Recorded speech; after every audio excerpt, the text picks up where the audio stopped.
జగన్మోహన్ రెడ్డి పదే పదే ఎక్కడ ప్రెస్ మీట్ పెట్టినా చెప్తుంది ఏంటంటే కనుక జనంలోకి వస్తాను, జనం సమస్యల మీద పోరాడతాను అంటున్నారు.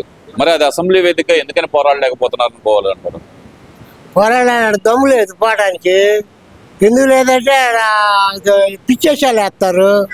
ఒక ఒక మాట మాట్లాడి ఎక్కిరియటం, లేకపోతే స్పీకర్ మీద పోవటం, రకరకాల పిచ్చేసాలు వేస్తుంటే ఆ జనంలో నుంచోలేక పారిపోయి బయటకు వస్తాడు. జనం కూడా రేపు జనంలో పడ్డాక జనం కూడా అదే పద్ధతిలో జుట్టు కొట్టుకొని ఒకటి బాధడానికి బాధే లక్షణాలు వాళ్ళకి అవకాశం ఇస్తున్నారు, చేసుకుంటున్నారు. సరైన పద్ధతిలో నడవరు కాబట్టి ఆయన ఎక్కడ నిలబడ్డం ఆయన వల్ల ఏది కాదు. ఆయన చివరికి మైనస్ అయిపోవాల్సిందే కానీ ఏ సబ్జెక్టులో కూడా సరైన సబ్జెక్ట్ లేదు. అందుకని అది ఏది తెగచెంపులుగా పద్ధతిగా సభ్యతగా మాట్లాడలేడు. అన్నీ వక్రదిక్కరగా మాట్లాడుతుంటే పెద్ద సభల్లో కూడా లైన్గా ఉండడు. కాబట్టి దాన్ని ఆ రకంగా నేను అనుకున్నదే, నేనే రాజు, నేనే మంత్రిని, ఈ దేశంలో రాష్ట్రంలో ఎవరు ఉండకూడదని ఆలోచన మీద పక్కన బతకూడదని ఆలోచన మీద చేస్తున్నాడు. కానీ అది ప్రజాస్వామ్యంలో చెల్లుబాటు కాదు.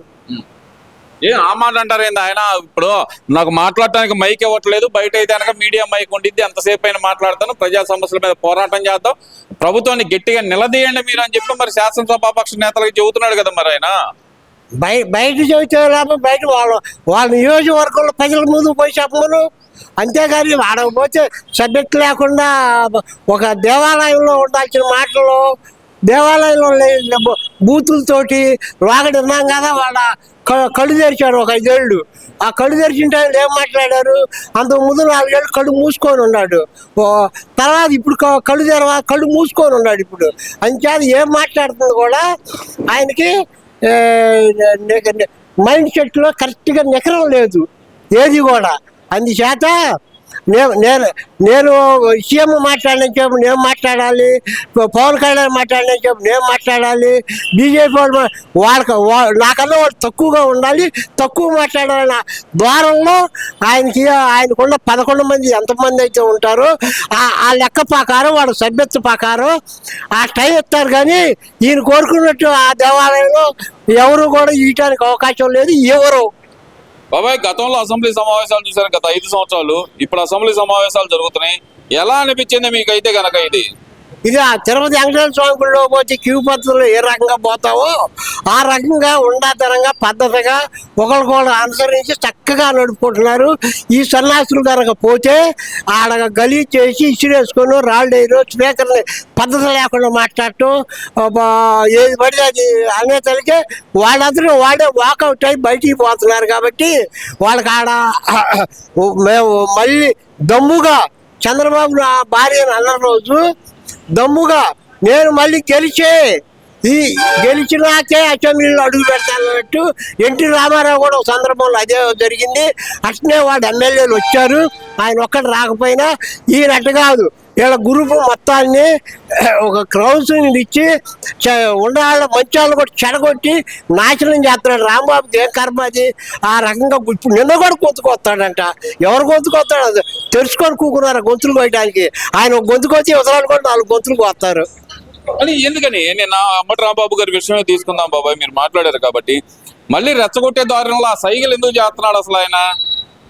సైకిల్ ఎందుకు చేస్తారంటే ఈ రాష్ట్రంలో వచ్చే అభివృద్ధి చూడలేక కళ్ళు మంటలు పుట్టి ఈ అభివృద్ధి నుంచి ఓర్పు లేక ఇట్లాంటి పిచ్చి పనులు అని చెప్తే జనంలో మంచి సంపద ఏమన్నా వచ్చిద్దేమని ఆలోచిస్తున్నారు. కానీ వాళ్ళకి ఎన్ని జనములు ఎత్తినా కూడా ఇట్లాంటి పరిస్థితి రాదు, చేయలేరు, వాడి వల్ల కాదు. చెడగొడటానికి మనిషే కానీ మంచి చేయడానికి ఆయన ఇంట్లో వాళ్ళకే వాళ్ళు సరిగా సమర్థతగా భాగాలు పంచలేని నాయకుడు ఈ జనంలో ఆ రోజు మరి 2024లో ఏమని పిచ్చి జనం ఆయన మాటల్లో పడి ద్వారంలో పడి ఓట్లు వేశారు. కానీ ఈ దరిద్రుడికి ఎందుకు వేసావా, ఎందుకు ఎలా జరుగుతుందని బాధపడ్డాళ్ళు గేట్లు కొట్టుకుపోయి కాలంలో మట్టిలు ఉండిపోయి పారక అనేక రకాల ఇబ్బందులు పడ్డ వాళ్ళు ఉన్నారు. కూటమి ప్రభుత్వం కుట్రలు చేసి అంబటి రాంబాబుని బయటకు రాకుండా చేస్తుందంట బాబాయ్, ఒకదాని తర్వాత ఒక కేసులు పెట్టి.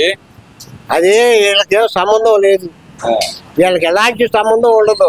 కోర్టు ఉంటుంది, పోలీసు వాళ్ళ టైంలో పోలీసు వాళ్ళ చేత వాళ్ళ చేత ఏదైనా చేపించారు. కానీ ఈ సబ్జెక్టు ఈ ముగ్గురు కూడా అనుకున్నట్టు అలాంటి పనులు ఏమి చేయరు.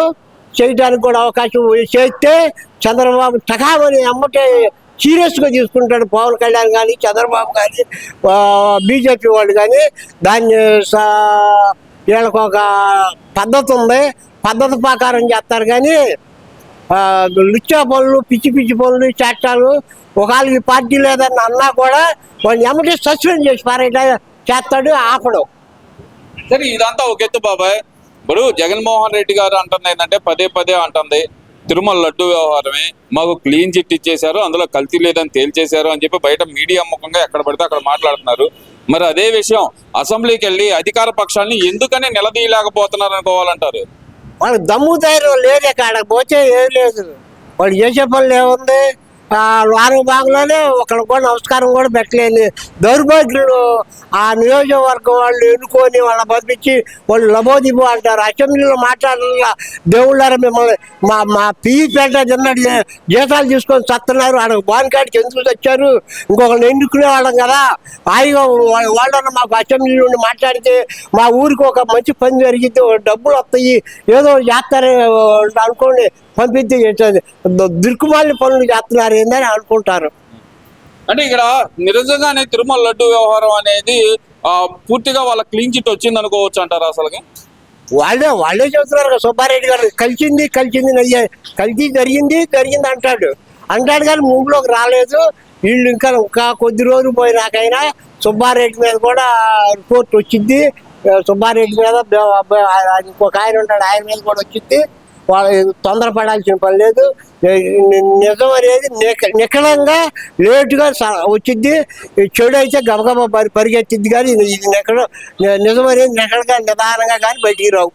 మరి ఇక్కడ ఇంకో విషయం కూడా తీసుకుంటే గనక జగన్మోహన్ రెడ్డి గారు అయితే గనక చాలా క్లియర్ గా చెబుతున్నారు, మనకు అసెంబ్లీలో బలం లేదు, శాసన మండలిలో బలం ఉంది, అక్కడ గట్టిగా మీ వాడి వినిపించండి, ప్రభుత్వం మీద పోరాడండి అంటున్నారు. మరి ఇక్కడ ఉన్న ఈ 11 మందితో అయినా సరే అసెంబ్లీలో పోరాడాలి కదా. మరి సరే ఆయన వెళ్ళలేదు, గతంలో చంద్రబాబు నాయుడు గారు వెళ్ళలేదు, అంతమంది ఎన్టీఆర్ గారు వెళ్ళలేదు. మరి వాళ్ళిద్దరు ఎమ్మెల్యేలను పంపించారు, మరి ఈయన ఎమ్మెల్యేలు కూడా ఎందుకు పంపించలేదు అంటారు? వీళ్ళకి లేదు, అవకాశం లేదు, ఆడగాది ఆడిపోయే దమ్ము లేదు. మండలంలో కూడా ఏం మాట్లాడుతున్నాడు బొత్స సత్యనారాయణ, వైరంలేక స్పీకర్ కూకోకుండా లొడలొడ మాట్లాడుతున్నాడు. అవన్నీ వాళ్ళు ఏది మాట్లాడి కౌంటర్ ఫుల్గా లోకేష్ బాబు సరదాగా ఇస్తున్నాడు.